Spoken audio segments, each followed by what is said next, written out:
Filipenses foi uma carta que foi escrita por Paulo, à igreja de Cristo que era em Filipos, uma igreja que foi fundada por ele, e uma igreja pela qual ele tinha muito afeto, ele conhecia as pessoas particularmente ali, né? E uma das coisas que a gente percebe, né, quando está lendo, é que a palavra alegria, ou qualquer variação dessa, alegrai-vos, alegrem-se, satisfação, né, se repete muito durante toda a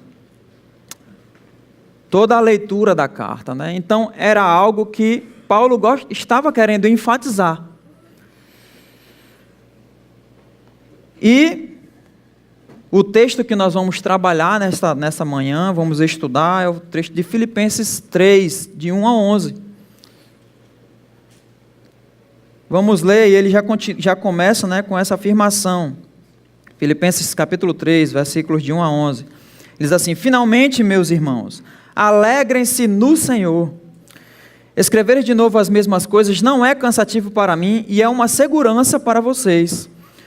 Cuidado com os cães, cuidado com esses que praticam o mal, cuidado com a falsa circuncisão. Pois nós é que somos a circuncisão, nós que adoramos pelo Espírito de Deus, nós que nos gloriamos em Cristo Jesus, que não temos confiança alguma na carne, embora eu mesmo tivesse razões para ter tal confiança. Se alguém pensa que tem razões para confiar na carne, eu ainda mais. Circuncidado no 8º dia de vida, pertencente ao povo de Israel, à tribo de Benjamim, verdadeiro hebreu, quanto à lei, fariseu, quanto ao zelo, perseguidor da igreja, quanto à justiça que há na lei, irrepreensível. Mas o que para mim era lucro, passei a considerar como perda por causa de Cristo. Mais do que isso, considerei tudo como perda, comparado com a suprema grandeza do conhecimento de Cristo Jesus, meu Senhor, por quem perdi todas as coisas.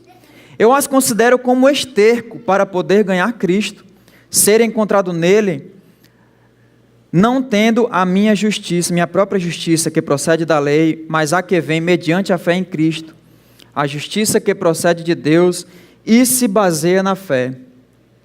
Quero conhecer a Cristo, o poder da sua ressurreição e a participação dos seus sofrimentos, tornando-me como ele em sua morte, para de alguma forma alcançar a ressurreição dentre os mortos. Amém?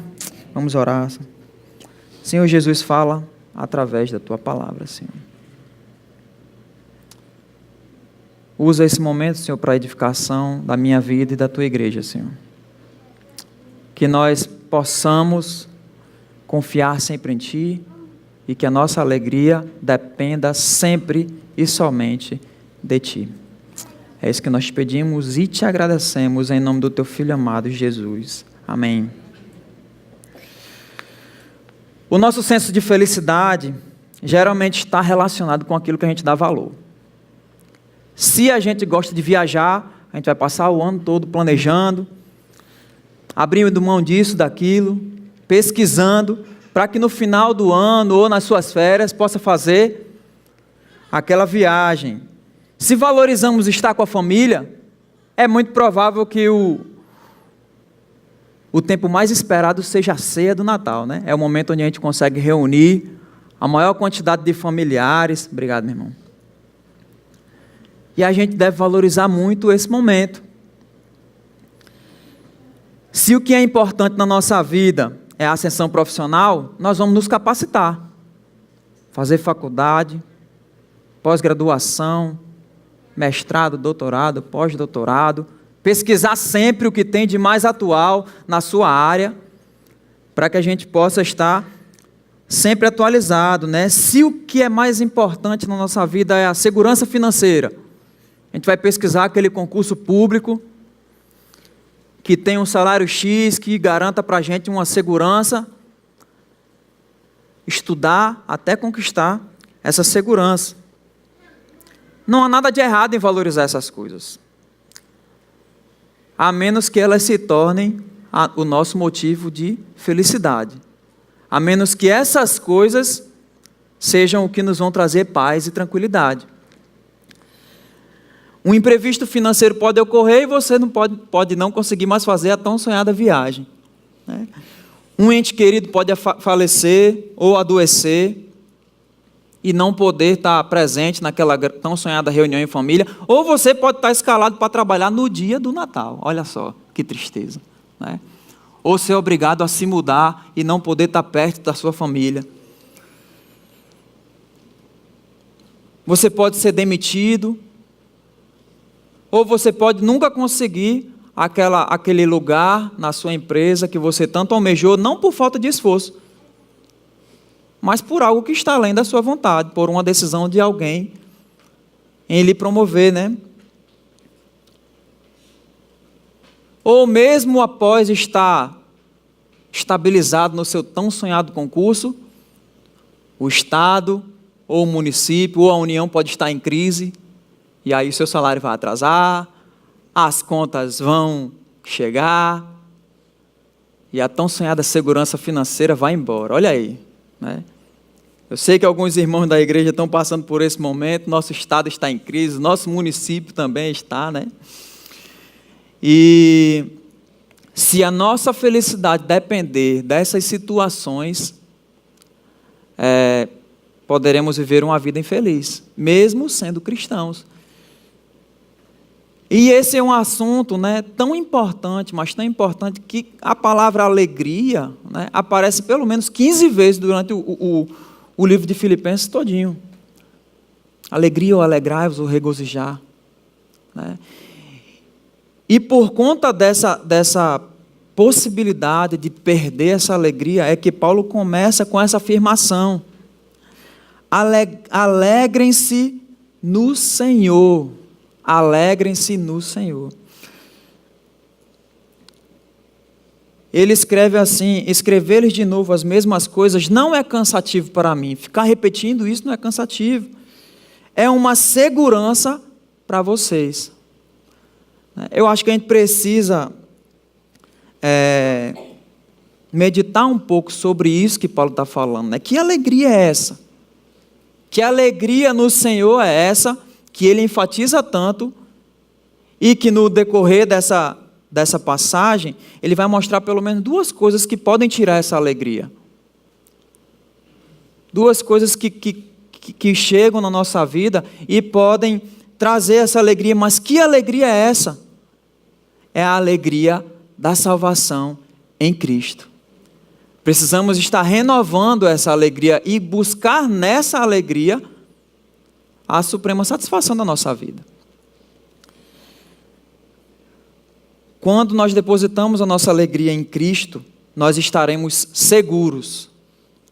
Quando nós depositamos a nossa alegria em qualquer uma outra circunstância, a insegurança vai estar sempre batendo na nossa porta. Nós viveremos uma vida ansiosa, uma vida insegura, uma vida estressante. Existe um salmo, provavelmente o salmo mais conhecido da Bíblia, é o Salmo 23, olha aí, está vendo? Provavelmente é o salmo mais conhecido da Bíblia, mais citado. Algumas vezes, em alguns lugares, algumas casas, ele está aberto ali, né? Em algumas igrejas está escrito aqui, né? Enfim, é um dos salmos mais conhecidos e aonde Davi captou essa mensagem. Davi começa o salmo dizendo: o Senhor é meu pastor e nada terei falta, de nada terei falta. Aqui Davi, ele compreende que Jesus é a essência de tudo. Ele está dizendo aqui, não é que por Deus ser o pastor dele, ele vai ter tudo. Não, o que Davi está reconhecendo é que se eu tenho Jesus como meu Senhor, eu tenho tudo. Ele é tudo. Davi não está engrandecendo pelo que ele pode nos dar, mas por quem ele é. Ele é o nosso pastor, o nosso protetor, o nosso cuidador. Ele é o nosso pastor. É tanto que no versículo 4 ele diz: mesmo quando eu andar pelo um vale de trevas e morte, não temerei perigo algum, pois tu estás comigo. A tua vara e o meu cajado me protegem.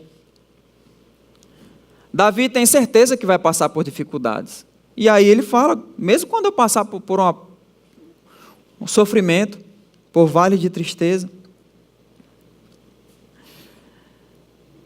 E ele conclui esse salmo falando sobre uma tradição judaica, sobre a hospedagem. Quando as pessoas eram hospedadas na casa de um judeu, era a tradição que, se você está hospedado na minha casa, eu tenho responsabilidade sobre a sua vida.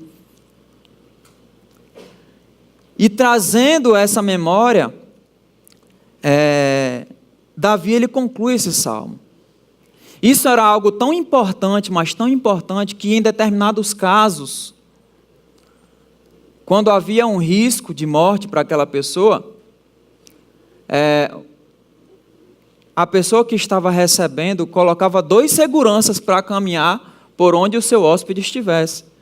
E para onde ele ia, tinham 2 seguranças atrás para garantir a sobrevida dele, para garantir a sua segurança. E baseado nisso, Davi termina e diz: a bondade e a misericórdia certamente me seguirão todos os dias da minha vida. E habitarei na casa do Senhor para todo sempre. Essa é a segurança que Davi encontrou. Esse salmo, ele reflete a alegria da salvação, a alegria que nós temos em Cristo. E Paulo, ele sabe que algumas coisas na nossa caminhada podem tirar nossa alegria. E ele traz a memória aqui, e ele começa dizendo assim: cuidado com os cães, né? Ele fala, versículo 2, ele fala: cuidado com os cães, cuidado com esses que praticam o mal, cuidado com a falsa circuncisão. Paulo está falando aqui de um determinado tipo de pessoa que entra na igreja para tirar a nossa paz. Naquela época, essas pessoas eram chamadas de judaizantes. Eram pessoas que defendiam um cristianismo misto, aonde você precisava crer em Cristo para ser cristão, mas também precisava seguir a lei. Ou seja, a grande alegria da salvação que vem pela fé, ele chegava e destruía, porque ele dizia bem assim: é necessário que não só você crê em Cristo, mas pratique a lei, pratique tudo. E começava a enfatizar que a salvação também dependia das nossas obras. E quando ele fala assim, cuidado com os cães, né? Naquela época os cachorros eram considerados animais imundos, né? Impuros, andavam em bando, rasgando lixo pela cidade. Não era como hoje em dia, que tem animal que tem mais luxo do que eu, e que muita gente, né? Eu tenho um amigo que tem um pug, e eu via que até cinto de segurança tem para cachorro agora, né? Eu fiquei admirado. Mas não era essa a situação, né? Não era essa a situação. E Paulo chama eles de cães, ironicamente, porque cães era a palavra que o judeu chamava o gentil. Na concepção de um judeu, né, as pessoas que não eram parte de Israel eram cães, eram desprezíveis, eram pessoas impuras. E Paulo começa tratando ele com as mesmas palavras que provavelmente ele já tenha chamado outras pessoas. Paulo tinha repulsa contra essas pessoas, né? Porque elas atacavam o cristianismo em sua essência, diminuindo a graça e enfatizando as obras. A outra frase que ele diz é: cuidado com os que praticam o mal. Eles praticavam o mal porque, primeiro, eles defendiam a salvação pelas obras. E para Paulo, isso é a maior má obra, vamos colocar assim, que alguém pode querer colocar no pensamento dentro da igreja, dentro do evangelho. É dizer que você precisa fazer algo para conquistar ou para manter sua salvação. A salvação, você é salvo, mas você precisa manter. Amigo, eu sinceramente fico muito triste quando eu vejo pessoas que vivem o Evangelho com esse medo de perder algo que não foi eles que conquistaram. Vivem um Evangelho de medo. Se eu desagradar a Deus, eu vou para o inferno. Quem é que não desagrada a Deus? Todos os dias. Davi tem tanta consciência disso que no Salmo 19 ele conclui pedindo perdão pelos pecados que ele pratica e por aqueles que ele nem consegue detectar. No final do versículo 19, me perdoa por aqueles que eu nem consigo, aqueles pecados que nem eu mesmo consigo. A natureza pecaminosa do ser humano faz com que às vezes a gente peque e nem sinta. Quem é que garante? Como é que eu posso garantir que a salvação, que eu vou manter uma salvação que Cristo conquistou? Não tem como, mas Paulo está dizendo, cuidado com essas pessoas. E eu acho que a gente precisa ter esse cuidado. Se ele estava exortando, chamando a atenção dos crentes filipenses, para que tomem cuidado com essas pessoas, nós também precisamos. Nós precisamos ter cuidado com as pessoas que estão entrando na nossa igreja. Falsas doutrinas podem vir dentro da célula, alguém pode chegar lá e dizer, não, mas para que eu conquiste a salvação, para que eu sou crente, mas eu preciso estar fazendo isso e isso para que eu possa manter a minha salvação. A salvação é pela graça, somente pela graça, pela fé. É algo que Deus nos deu através de Cristo, somente pela fé. Eu nada posso fazer para conquistá-la, graças a Deus. E nada posso fazer para mantê-la, graças a Deus também. E isso deve deixar a gente feliz. Então ele fala isso. E ele termina falando, cuidado com a falsa circuncisão. A palavra que ele usa aqui, que foi traduzida para a gente como falsa circulação, Paulo faz um trocadilho, ele fala como se fosse cuidado com a mutilação.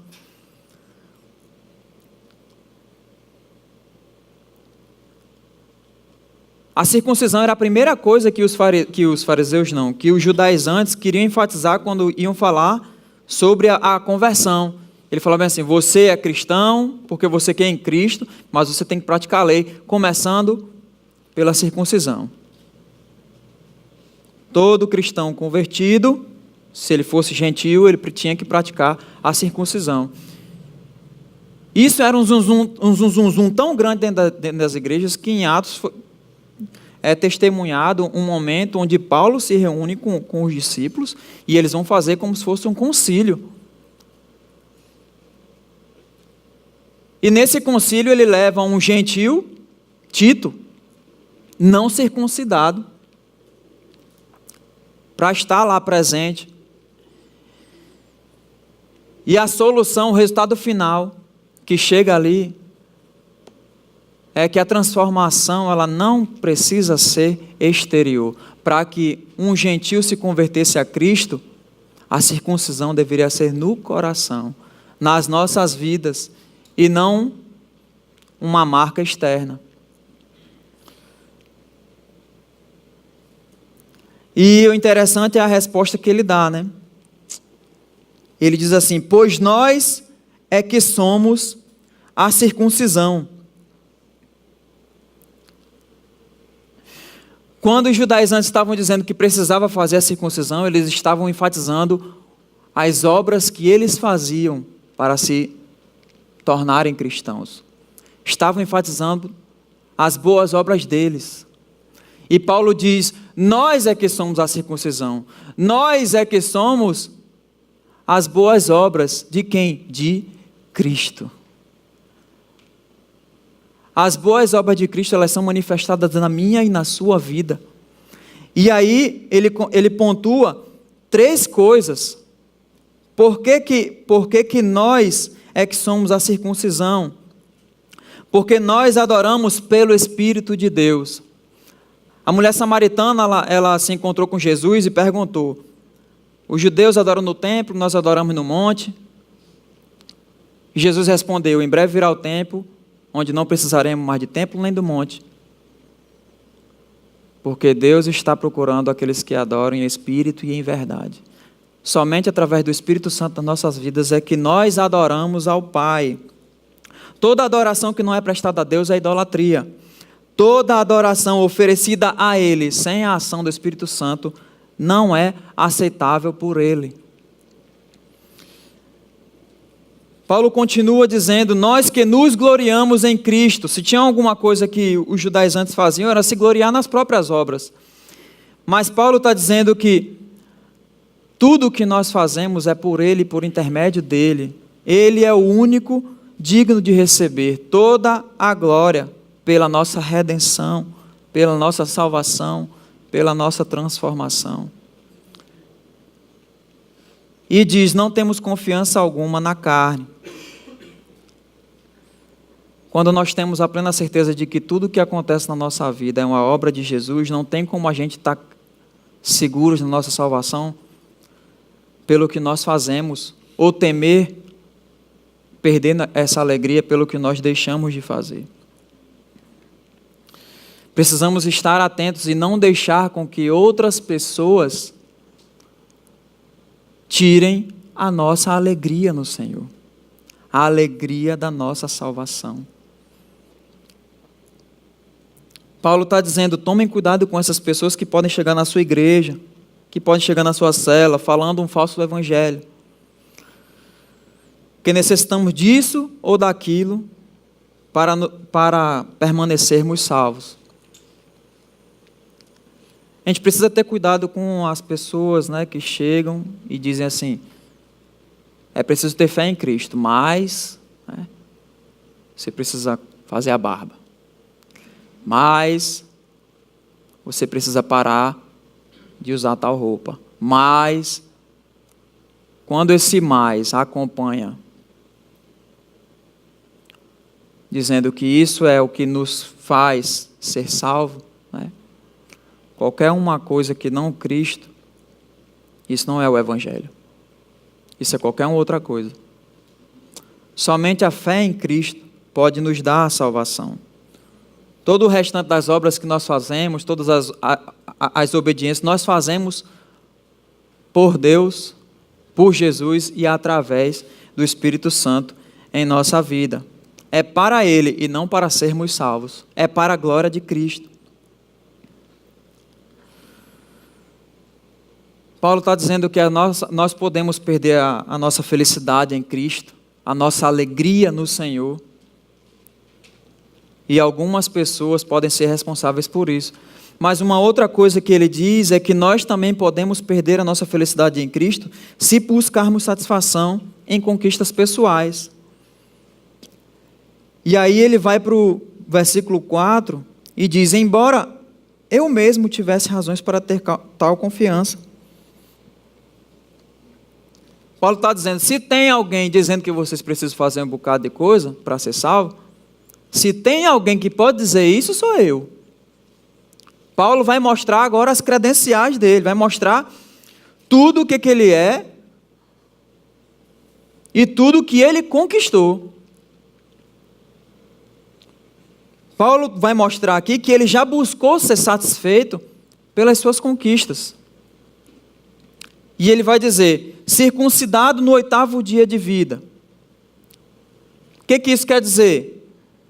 Que Paulo vinha de uma família religiosa, de uma família judaica.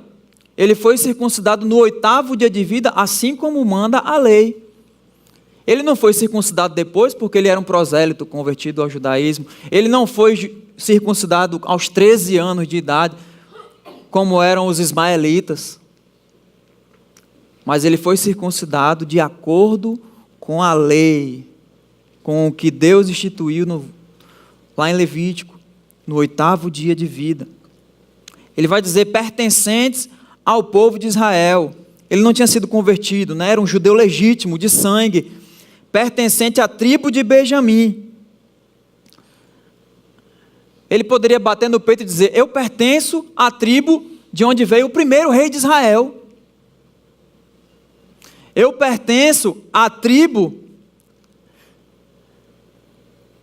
que não desamparou Davi quando houve a revolta de Absalão. Foi a única tribo que apoiou Davi. Ele estava dizendo que era possível traçar toda a sua genealogia até chegar em Abraão. Era um judeu legítimo, isso aí sem fazer esforço. Só essas 3 credenciais aqui já diferencia ele de um bocado de gente. E isso aí ele era sem fazer esforço. Ele diz verdadeiro hebreu. Ele não só era descendente do povo hebreu, como ele falava hebraico. Hebraico era a sua língua mãe, e ele zelava por isso. E aí Paulo vai dizer sobre as suas conquistas. Existiam poucas pessoas como Paulo, mas ainda existiam. Pessoas que tinham sido circuncidadas no 8º dia, pertencentes ao povo de Israel, a tribo de Benjamim, e falavam hebreu, verdadeiro hebreu. E ele vai dizer o que ele conquistou. Quanto à lei, ele era fariseu. Isso significava que ele optou seguir a carreira dentro da religião judaica, dentro da fé, que mais se importava com todos os detalhes e com a prática da lei. Não era fácil ser fariseu. Muitas pessoas almejavam, mas quando chegavam nos testes, ele não. Chegava para você e perguntava, o que diz lá em Levítico tal? Gaguejou, está fora.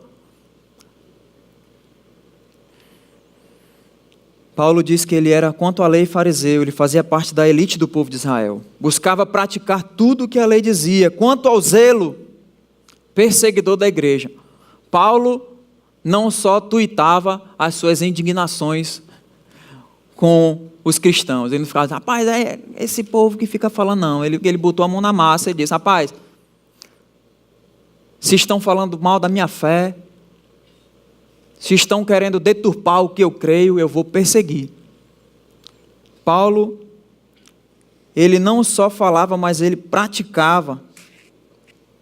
Ele colocou a mão na massa, né? Ele perseguiu os cristãos. E quanto à justiça que há na lei, era irrepreensível. Não havia nenhum ritual na lei em que alguém pudesse apontar para Paulo e dizer, você não praticou isso aí. E a conclusão que Paulo chega, que ao conhecer Cristo, todas as conquistas dele, que nesse caso aqui, são conquistas profissionais também, não só conquistas religiosas, né? Mas isso aqui era o que era Paulo, ele reconheceu que nada disso traria a verdadeira alegria que só é encontrada em Cristo.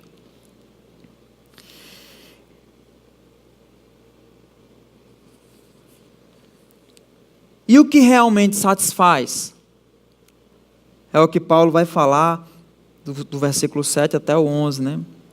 Paulo diz primeiro que ele perdeu. Ele considerou tudo isso que ele viveu, todas esse status. E aí eu acho que a gente até pode olhar para esse contexto dentro das nossas igrejas e nos perguntar, será que tudo que eu estou fazendo, será que tudo que eu estou fazendo dentro da igreja, servindo nisso, servindo naquilo, diversas atividades dentro da igreja, tem sido para a glória de Deus ou tem sido para eu demonstrar que sou uma pessoa cristã, ou que sou uma pessoa salva, ou para garantir a minha salvação eu tenho que trabalhar na igreja. E quanto mais eu trabalho, mais salvo eu acho que sou, mais certeza eu tenho. Quando Paulo encontrou a Cristo, ele reconheceu que ele viveu uma vida de futilidades, né? Seus próprios tesouros lhe davam glória pessoal, mas não glorificavam a Deus. Era lucro somente para ele, portanto, eram egoístas. Quando uma pessoa se torna cristã, Deus remove tudo que é pecaminoso e aperfeiçoa o que é bom. Nem tudo que Paulo viveu, não por ele considerar perca, ele jogou fora. Paulo continuou sendo judeu.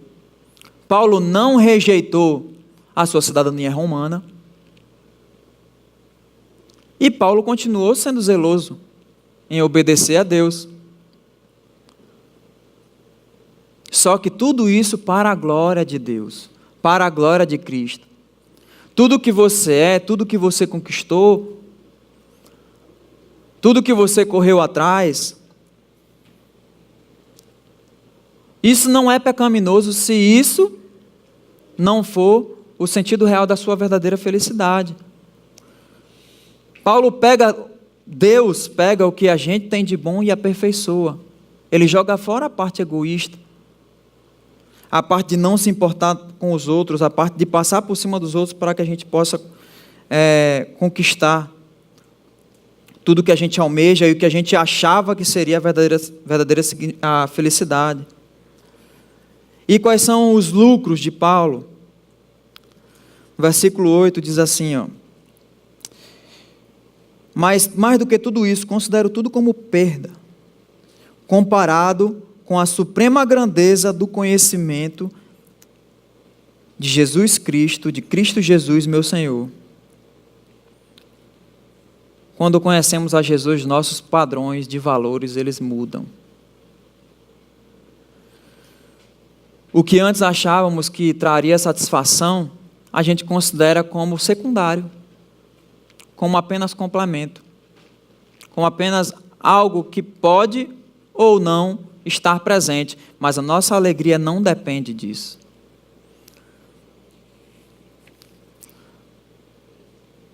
Paulo conquistou a justiça de Cristo. Eu acho que a gente precisa estar sempre relembrando. Paulo, ele escreve logo no início, né? Ele diz assim, escrever de novo não é cansativo para mim. Ele tinha prazer em falar isso. Alegrem-se no Senhor, alegrem-se no Senhor, alegrem-se no Senhor. E uma coisa que eu aprendi é que se alguma coisa está escrita repetidas vezes na Bíblia, é porque Deus quer que a gente fique lembrando repetidas vezes. A gente precisa estar sempre nos lembrando aonde está a nossa verdadeira alegria. O que tem tirado a nossa paz? O que tem tirado a nossa alegria? A gente precisa refletir e pensar, o que eu estou pensando que quando eu conquistar, pronto, aí eu vou estar satisfeito. Nós precisamos estar sempre cuidado com isso. Porque no momento que a gente substitui a nossa satisfação em Cristo, em qualquer coisa, essa coisa está se tornando um ídolo na nossa vida. Está tomando o lugar de Deus. E qualquer coisa que não Cristo e a sua salvação estiver sendo o nosso motivo de felicidade, essas coisas elas são perecíveis, elas são instáveis, elas são inseguras. Por isso Paulo diz, é uma segurança para vocês lembrar, alegrai-vos no Senhor.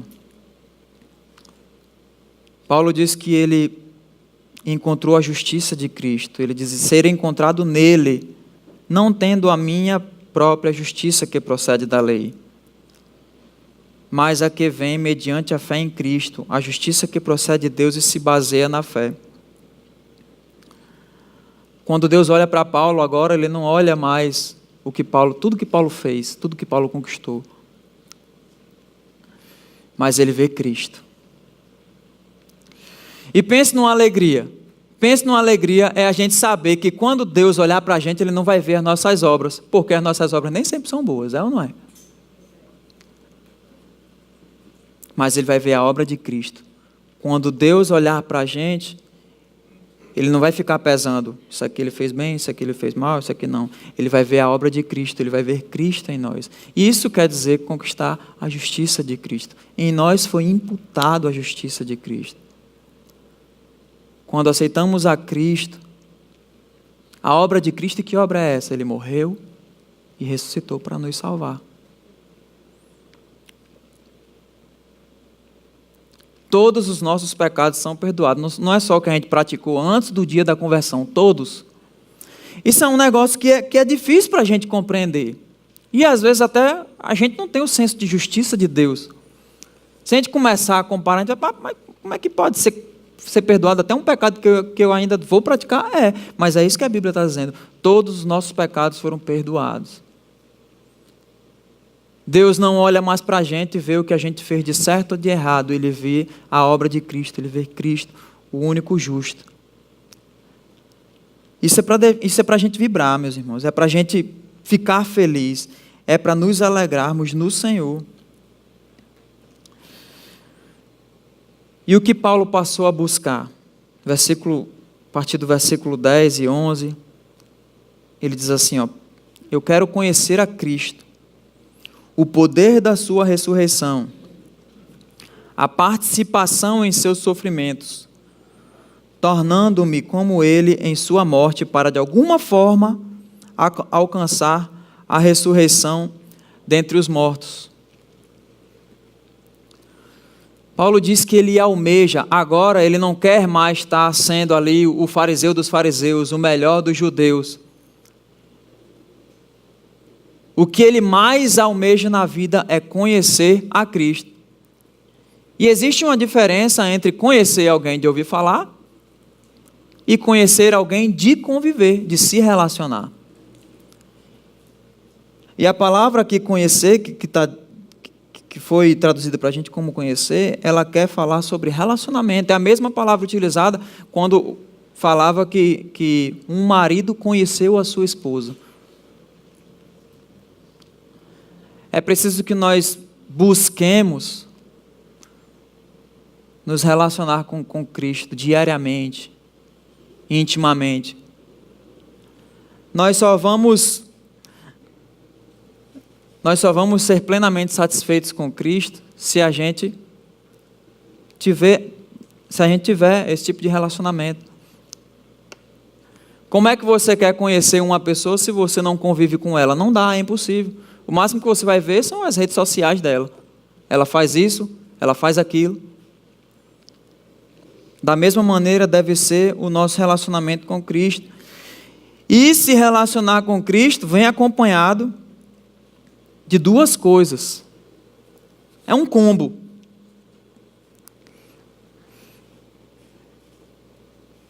A gente se relaciona com Cristo, ele diz assim, quero conhecer a Cristo, o poder da sua ressurreição, amém? Olha, se relacionar com Cristo nos dá acesso ao poder do Espírito Santo que ressuscitou Cristo dentre os mortos, amém, meus irmãos? Amém. Mas também a participação dos seus sofrimentos, amém? Amém. É um combo, relacionar com Cristo é isso. Não tem como conhecer a Cristo e só ter o poder da salvação, o poder da ressurreição. Vai acompanhar a nossa vida também sofrimentos. Eu vi uma tirinha nesses... Eu até procurei, mas não achei mais não, faz muito tempo. E era um menininho assim com a mão para cima, né, dizendo assim, pai, por que os cristãos sofrem tanto? Aí o pai olha para ele assim e diz, privilégio. Aí ele, como assim, pai? Aí ele cita Filipenses, versículo 1, versículo 29. Diz, pois a vocês foi dado o privilégio de não apenas crer em Cristo, mas também de sofrer por Ele. Quando Jesus vai falar do caráter de cristão, quando nós desenvolvemos o caráter cristão a partir do nosso relacionamento com Cristo, perseguição, tristeza, vai nos acompanhar. E lá, em Mateus, capítulo 5, no final das bem-aventuranças, ele diz, bem-aventurados, felizes serão vocês, quando por minha causa vos injuriarem, vos perseguirem, e mentindo disserem todo o mal contra vocês. Felizes serão vocês, quando acusarem vocês de coisas que vocês não fizeram, de coisas que vocês não são, por amor a Cristo.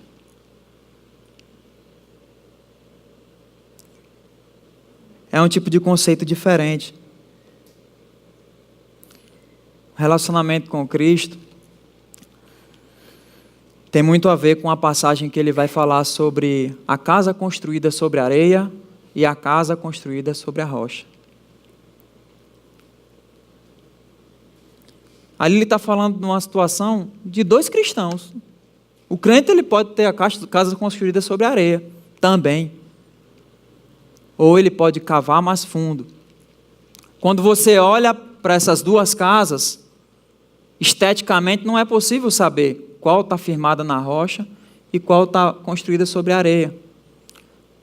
Porque a ideia dessa passagem não é que tem um banco de areia e uma pedra.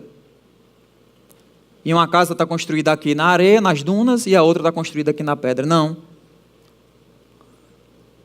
É uma realidade onde visualmente todas elas estão sobre areia. Mas para chegar na rocha tem que cavar mais fundo. Tem que cavar mais fundo.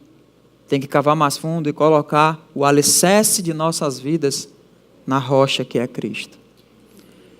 E aí visualmente não é possível saber quem está firmado na rocha e quem está firmado na areia.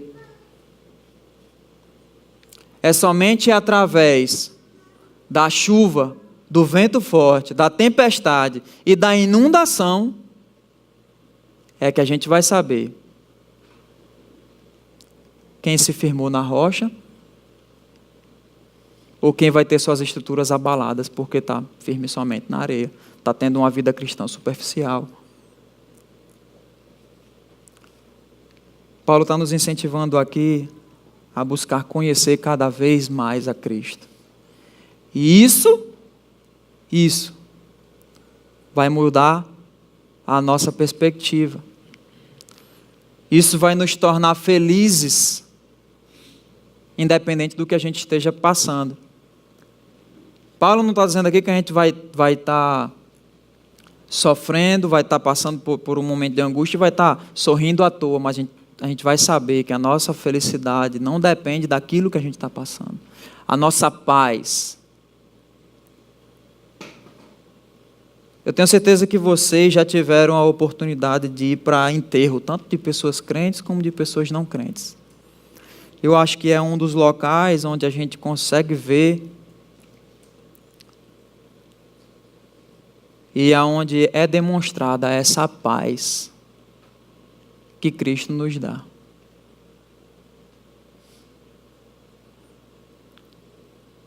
Momentos de luto de pessoas que não têm a Cristo, eles são desesperadores. Você olha para o rosto daquelas famílias e vê que ali eles perderam tudo. Algumas pessoas dizem que perderam o sentido da vida. Uma angústia que não tem fim. Mas eu já fui, não foi para um e nem para dois, para alguns enterros, para alguns sepultamentos de pessoas cristãs, onde há paz, embora haja tristeza. Mas canções são entoadas a Deus. Os entes queridos que ficam, mesmo chorando, encontram consolo em Cristo. Somente os sofrimentos, às vezes somente eles é que podem nos causar um conhecimento diferenciado de Cristo. É somente na doença que conheceremos o Deus de cura. É somente na crise financeira que nós conheceremos o Deus provedor.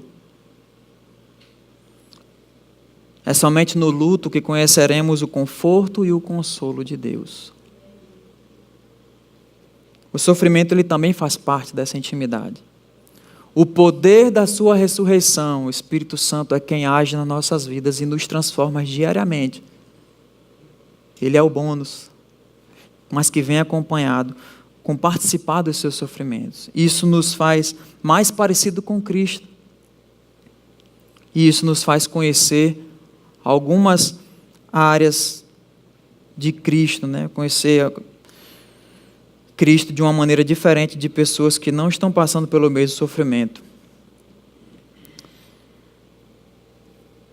E o resultado dessa alegria, o resultado dessa certeza, Paulo diz assim, para de alguma forma alcançar a ressurreição dentre os mortos.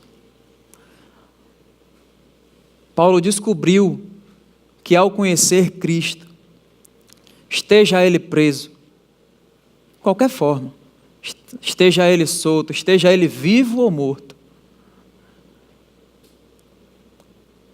no futuro, quando tudo terminar, ele alcançará a ressurreição dentre os mortos. E aí nós gozaremos a vida sem nenhuma tristeza, sem choro, sem dor, sem corrupção, sem assalto, sem estresse, sem doença. Nós precisamos estar lembrando disso, meus irmãos. Lembrando e regozijando. Lembrando e firmando a nossa confiança nisso. A alegria no Senhor. E lembrar o que Paulo fala aqui no primeiro versículo. Alegrem-se no Senhor. Amém? Vamos baixar nossas cabeças.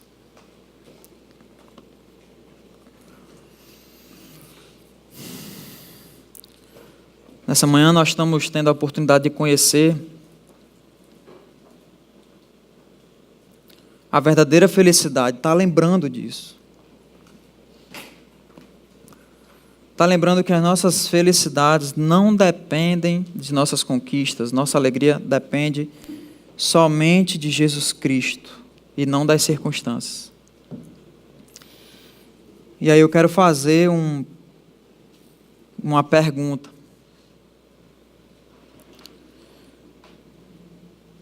Se você nunca conheceu a Cristo, hoje Ele está te dando a oportunidade de viver essa vida, de conhecê-lo e tomar essa decisão. E eu quero lhe fazer um convite. Está todo mundo de cabeça baixa. Ninguém está prestando atenção. Mas eu quero orar por você. Se você está tomando a decisão hoje de conhecer verdadeiramente a Cristo e desfrutar dessa paz, olhe para mim. Quero fazer um segundo desafio. Se você já entregou a vida a Cristo, mas na caminhada perdeu a satisfação nele, hoje Ele quer restaurar a sua confiança e alegria nele.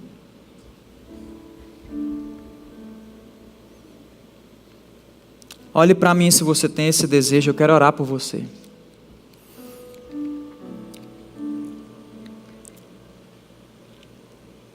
Quero orar por você também.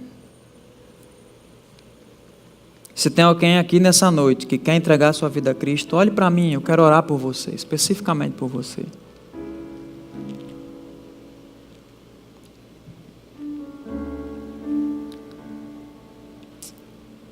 Pai querido, muito obrigado, Senhor. Muito obrigado pela Tua obra que foi realizada em Cristo. E através dele, Senhor, Tu tem realizado maravilhas na minha vida e na vida dos que estão aqui, Senhor.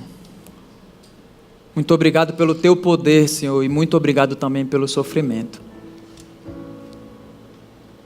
As duas coisas acompanham a vida de quem é cristão. O poder da Sua ressurreição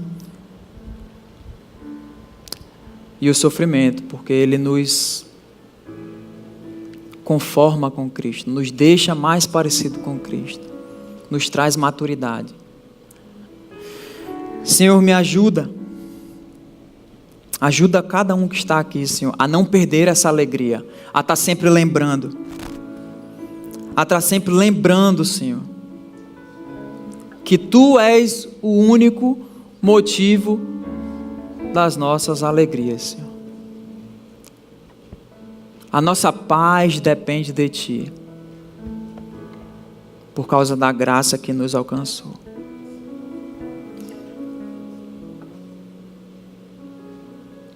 Pai, eu quero Te agradecer, Senhor, porque a Tua palavra, ela nos lembra,